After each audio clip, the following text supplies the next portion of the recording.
Fundevogel. There was once a forester who went into the forest to hunt, and as he entered it, he heard a sound of screaming as if a little child were there. He followed the sound, and at last came to a high tree, and at the top of this a little child was sitting, for the mother had fallen asleep under the tree with the child, and a bird of prey had seen it in her arms, had flown down, snatched it away, and set it on the high tree. The forester climbed up, brought the child down, and thought to himself, "You will take him home with you and bring him up with your Lina." He took it home, therefore, and the two children grew up together, and the one which he had found on a tree was called Fundevogel, because a bird had carried it away. Fundevogel and Lina loved each other so dearly that when they did not see each other, they were sad. Now the forester had an old cook, who one evening took 2 pails and began to fetch water, and did not go once only, but many times, out to the spring. Lina saw this and said, "Listen, old Sanna, why are you fetching so much water? If you will never repeat it to anyone, I will tell you why." So Lina said no, she would never repeat it to anyone, and then the cook said, "Early tomorrow morning, when the forester is out hunting, I will heat the water, and when it is boiling in the kettle, I will throw in Fundevogel, and will boil him in it." Early next morning the forester got up and went out hunting, and when he was gone, the children were still in bed.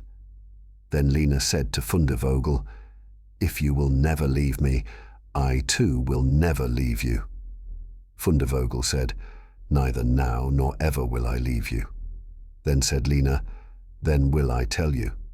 Last night, old Sanna carried so many buckets of water into the house that I asked her why she was doing that, and she said that if I would promise not to tell anyone, and she said that early tomorrow morning when father was out hunting, she would set the kettle full of water, throw you into it, and boil you, but we will get up quickly, dress ourselves, and go away together." The 2 children therefore got up, dressed themselves quickly, and went away. When the water in the kettle was boiling, the cook went into the bedroom to fetch Fundevogel and throw him into it.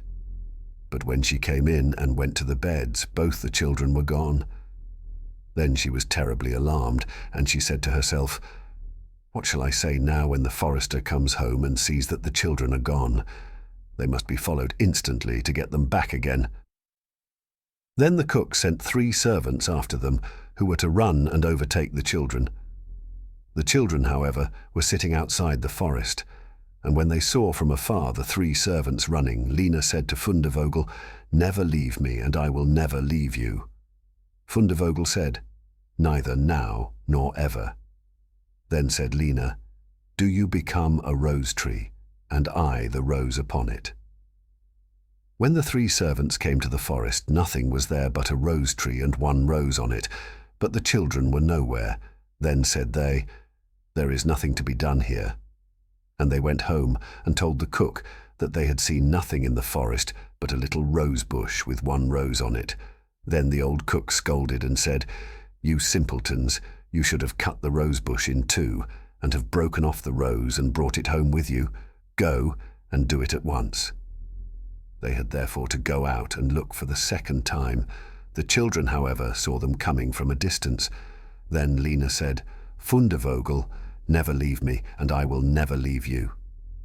Fundevogel said, "Neither now nor ever." Said Lina, "Then do you become a church, and I'll be the chandelier in it." So when the 3 servants came, nothing was there but a church with a chandelier in it. They said therefore to each other, "What can we do here? Let us go home." When they got home, the cook asked if they had not found them, so they said no, they had found nothing but a church, and there was a chandelier in it. And the cook scolded them and said, "You fools, why did you not pull the church to pieces and bring the chandelier home with you?" And now the old cook herself got on her legs and went with the 3 servants in pursuit of the children. The children, however, saw from afar that the 3 servants were coming and the cook waddling after them. Then said Lina, "Fundevogel, never leave me, and I will never leave you." Then said Fundevogel, "Neither now nor ever." Said Lina, "Be a fish pond, and I will be the duck upon it." The cook, however, came up to them, and when she saw the pond she lay down by it, and was about to drink it up. But the duck swam quickly to her, seized her head in its beak, and drew her into the water, and there the old witch had to drown. Then the children went home together, and were heartily delighted, and if they have not died, they are living still.